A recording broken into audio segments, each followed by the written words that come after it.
ব্যবস্থাপনাযোগ্য ঝুঁকি বিবেচনায় বিশ্বের সবচেয়ে বড় পারমাণবিক বিদ্যুৎ উৎপাদক দেশ হিসেবে উঠে এসেছে চীন।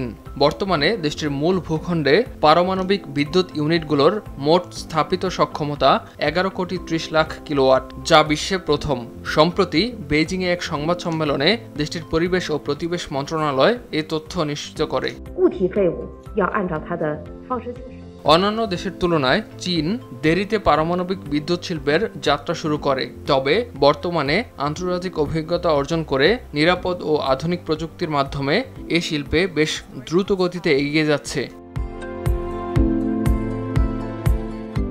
সংবাদ সম্মেলনে জানানো হয়, এ পর্যন্ত চীনের মূল ভূখণ্ডের পারমাণবিক ইউনিটগুলো 600 রিয়েক্টর ইয়ার্সেরও বেশি সময় নিরাপদে পরিচালিত হয়েছে।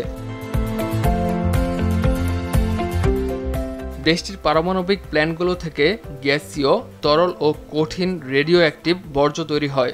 এগুলো পরিবেশে ছাড়ার আগে জাতীয় মান বজায় রেখে পরিশোধন করা হয়। কঠিন বর্জ্যের 90%ই কম স্তরের রেডিও অ্যাক্টিভ, যা কঠোর নিয়ম মেনে পরিচালিত হয়। ইমতিয়াজ আহমেদ, RTV।